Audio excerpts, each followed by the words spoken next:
Привет, это канал «Яхты на колесах», и сегодня мы то ли в помещении, то ли на яхте. На самом деле нет, мы все еще в Дюссельдорфе, и это самый дорогой дом на выставке Vario Platinum 1200, то есть 12 метров длина автодома, самый-самый дорогой. Давайте его посмотрим.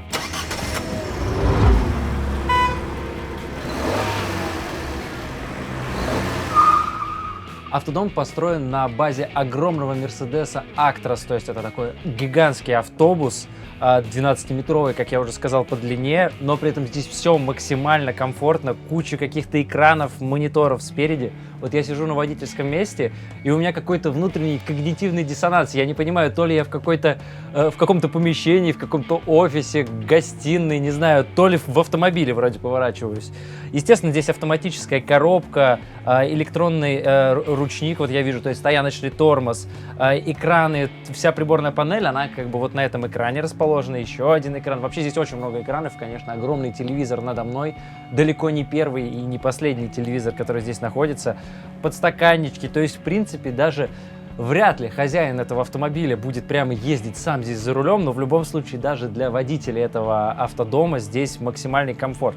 Вот, например, Type-C зарядочки есть, обыкновенные USB-зарядочки. Хотя, чего я заостряюсь на USB-зарядочках в таком доме? Давайте посмотрим, что у нас дальше. Пересаживаюсь вот так на одно место, и это у нас такой первый стол. Опять же, не единственный, это стол, который вот у нас здесь расположен рядом с водительским местом.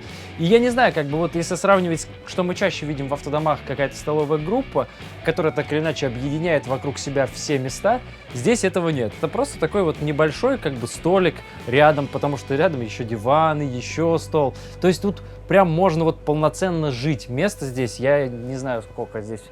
Можно подумать, что я сейчас переместился после склейки в какое-то другое пространство. Нет, я просто пересел от этого стола на противоположную сторону, а это вот такой диван. На самом деле он огромный, но здесь всего 4 спальных места. То есть вот это наша любимая цыганская история о том, когда в автодоме находится много людей, это немножко не про этот дом. Это про комфорт и как бы вот это и так гостевая какая-то такая у нас здесь спальня, которая в гостиной образуется, и есть основная спальня в задней части. Но вот этот диван, конечно, превращается в двуспальную широкую кровать. И, собственно, вот еще одна столовая группа, в которую я перехожу как бы через кухню. Во второй столовой группе, конечно же, раздвигается вот этот стол, то есть у нас это как бы основное место. Мы не стали сильно раздвигать, потому что, видите, здесь все аккуратно, стол прямо накрыт, стоит посуда. В общем, до конца вот эта часть вот так вот выдвигается аккуратно, и здесь вынимается вот эта вот вставная часть, которая продолжает, и стол кажется, что он такой вот единый. С противоположной стороны кухня у нас. Ящичков здесь, конечно, тоже предостаточно. Все очень мягко двигается с доводчиками, даже не слышно как. Они фиксируются. Ну, кстати, вот кнопочки здесь стандартные такие для автодомов. Нет вот этой истории, которую иногда мы видим, прямо ручки такие, как дома. Здесь сделано стандартно для автодомов. Ну, конечно же, в принципе, это, наверное, нормально, потому что поддерживается стилистика того, что это все-таки история продвижения. Индукционная плита установлена здесь, в данном случае, на как бы два, не знаю, огня, или как это сказать правильно, в случае с индукционной плитой. Поправьте меня в комментариях.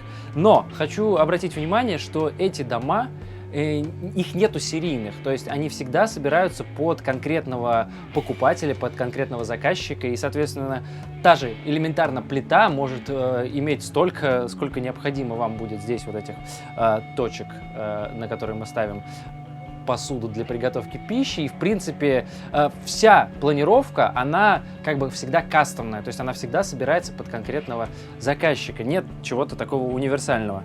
В кухне, соответственно, раковина у нас закрыта тоже вот такой вставной частью, хотя я на самом деле не знаю, здесь такая большая рабочая поверхность, нужна ли здесь эта закрывающая часть, но она тем не менее сделана, чтобы если вам не нужна мойка, у вас было тем не менее много рабочего пространства. Колонки вот вижу даже установлены здесь. Оп, вот таким образом открываются шкафчики. Боюсь что-нибудь сломать, поэтому стараюсь аккуратно. Шкафчики, как видите, достаточно вместительные тоже у нас на кухне. И везде есть какие-то пультики управления чем-то. Это у нас свет. Смотрите, как он классно разжигается, если мы его нажимаем плавно. Вот все сейчас выключу, а теперь все включу. Красота, можно только с одним пультиком с этим играться, сколько угодно. И этот свет у нас в кухне, конечно же, у нас есть такой же пульт над дверью, и за моей спиной вот это вот для бокалов такой тоже шкафчик, который вы, в принципе, можете сами видеть. У меня даже слова, на самом деле, заканчиваются, потому что здесь просто достаточно того, чтобы на это смотреть. Стою я и смотрю, думаю, где холодильник? Наверное, надо с собой возить отдельный рефрижератор, чтобы там целый магазин, супермаркет был. А потом оказалось, все нет. Холодильник спрятался вот в таком замечательном шкафчике. Оп. Включается плавно свет. Красота. То есть и при этом холодильник никак своим внешним видом не портит общий интерьер. И наверху у нас вот такой духовой шкаф. Широкий, огромный. Все очень видно, что там готовится. То есть готовите что-нибудь вкусненькое, и оно прямо на уровне глаз. Не могу не сказать про этот замечательный потолок, который просто напоминает реально вот какую-то яхту. Вот, или мне еще напомнил лимузин. Не очень понимаю, на самом деле, концепцию лимузинов. Какая-то большая маршрутка, там все что-то набились, и вот этот светящийся потолок. Но здесь это вот максимально уместно. Вот где нужен такой потолок, так это здесь. Потому что, конечно, здесь главная ассоциация, что это как какая-то яхта, и вот это вот все в дереве решено. Очень классно. Это вот реально такой шпон, дерево, кожа везде, алькантара вот на потолке. Это все выглядит максимально эффектно. Классно, ну, дорого-богато. Давайте пойдем в основную спальню. Здесь у нас небольшие ступеньки, то есть пол немножко поднимается. Поднимается он за счет того, что внизу у нас гараж, который мы вам сейчас чуть позже покажем. Не багажник, гараж. Потолок при этом все равно, как видите, высоты хватает, то есть 1,80 м мой рост, и сверху еще, ну, то есть где-то в районе 2 метров здесь высота, при этом внизу еще она выше. В проходе еще один такой же пульт управления светом, крючочки у нас есть в проходе, на который можно что-то повесить, которые вот такие магнитные, аккуратно защелкиваются, и красная подсветка. Про этот пульт хочу еще раз сказать. Здесь мало того, что можно включать, выключать разное освещение вот этими аккуратными сенсорными кнопочками, так есть еще группы, которые созданы, и то есть мы можем включить и выключить сразу вот какую-то зону или включить отдельно светильник. Как обещал, заходим по пути в ванную и душевую. Это у нас туалет и душевая, он выглядит, опять же, максимально просто, как будто я попал в какую-то квартиру, я не знаю, только что плитки на стенках нет, вот, а в остальном это прямо шкафчики все очень такие тяжелые, массивные, аккуратные дверки, которые защелкиваются, нет никаких лишних кнопочек, которые механизм реализован таким образом, что мы просто тянем, и все, открывается. Дальше что у нас? Раковина, как я люблю, в принципе, типа чаши такое решено, но при этом это вот такая вот под углом просто поверхность. И, ну, это вообще не выглядит как история из каких-то автодомов, которые мы привыкли с вами видеть. Это полноценная ванная раковина, места здесь более чем достаточно. Душевая находится напротив, вот такая угловая. Ух ты, какая огромная стеклянная дверь. Все такое тяжелое в приятном смысле, то есть я имею в виду, что ты берешься за это и понимаешь, что это такое массивное, основательное что-то. Ну, в остальном, как бы видите, душ такой, ну, стандартная, хорошая душевая кабина, очень приятное все это. Знаете, на ощупь это напоминает не пластик, а вот именно такой, как столешницы, когда делают вот все вот эти стены, это напоминает столешницы кухонные, когда они такие из как бы полимерного какого-то материала, искусственного камня, вот что-то такое холодное на ощупь, очень плотное и качественное. Идем в спальню.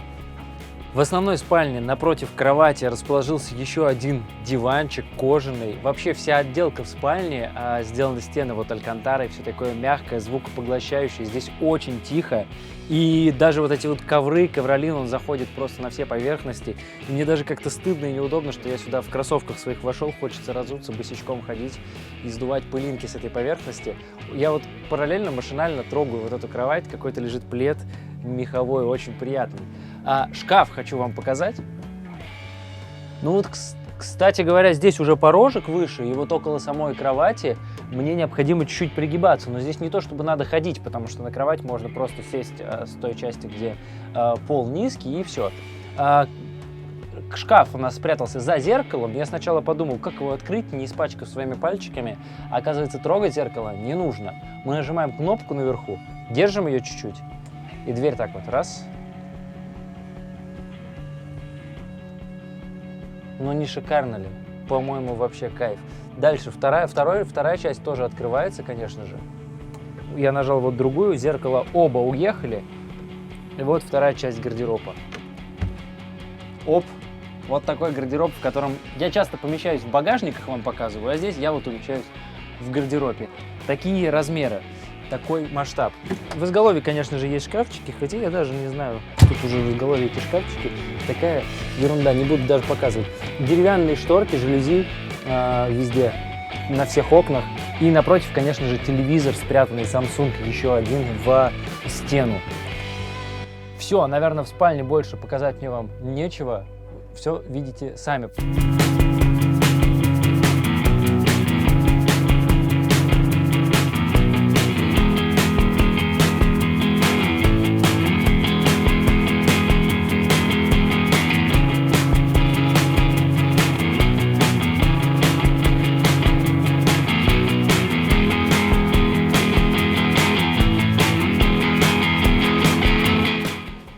На кухне я еще нашел кофемашину Nespresso, и тут давеча я ругался на Matrix, что не сделали кофемашину аналогичную, и нету вот крепления для капсул. Мелочь, а неприятно. А здесь вот смотрите, вот так вот крепление выглядит, вот его мне там не хватало. Надеюсь, тоже поставят, потому что ну что ж такое-то. А здесь вот, пожалуйста, вот эта Nespresso, вся кофемашина прячется аккуратно тоже в стенку. Она вроде красивая, но все равно ее спрятали, чтобы она тут лишнего не загораживала нам вид из окна. Над дверью у нас есть небольшой экран, который в данный момент показывает время, еще один пульт управления светом, ну и, конечно же, где-то должны быть системы обеспечения домом, всем контроля. И вот они здесь у нас спрятаны. Здесь куча каких-то разных пультов. Не буду лезть в то, что не знаю и лишнего трогать, потому что здесь все гораздо сложнее. Вот это зато я сразу понимаю, смотрите, можно цвет подсветки на потолке менять. Вот так вот пальчиком двигаешь, и цвет меняется. Соответственно, можно его прибавить, убавить. Пультик спрятался здесь. В остальном, как бы вот, вот вижу пульт Туле. Маркиза у нас на улице есть. 6-метровая во всю длину огромная маркиза, которая раздвигается с этого пультика. На самом деле по этому автодому можно ходить по кругу много раз и находить каждый раз что-то новое. Вот я уже собирался уходить и показывать вам снаружи гараж, а нет, заметил еще интересную эту штучку, написано вот беспроводная зарядка вмонтирована в стол, то есть в принципе вы свой iPhone просто кладете на стол и он уже заряжается. Я думаю, если я буду так еще по кругу ходить, мы можем целый сериал просто сделать про этот автодом. Будет каждый выпуск про какую-то отдельную часть, и никогда не закончится этот обзор, будет вечный. Но мы, к сожалению, так не можем, поэтому идем смотреть гараж.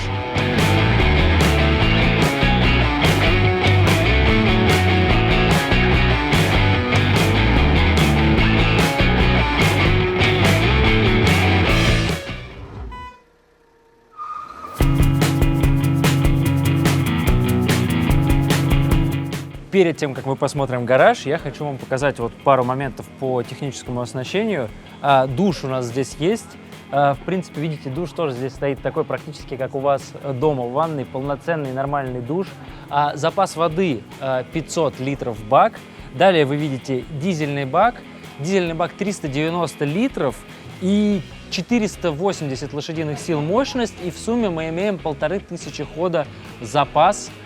Сколько будет ехать на одном баке вот эта вот вся история. С другой стороны от входной двери у нас такое небольшое багажное отделение. Сейчас посмотрим, есть ли еще где-то багажное отделение. Ну и, конечно же, идемте прямо сейчас, наконец, смотреть гараж. И вот, наконец, мы дошли до задней части дома, и здесь гараж. Как видите, сейчас здесь стоит Mercedes AMG, который помещается сюда полностью. Также сюда встает Porsche 911 или, ну, конечно, Mini Cooper помещается. Мотоциклы можно поставить. То есть это реально полноценный гараж, который вот у нас находится под спальным местом. Кстати, вот эта выдвижная часть, таких здесь слайда 3.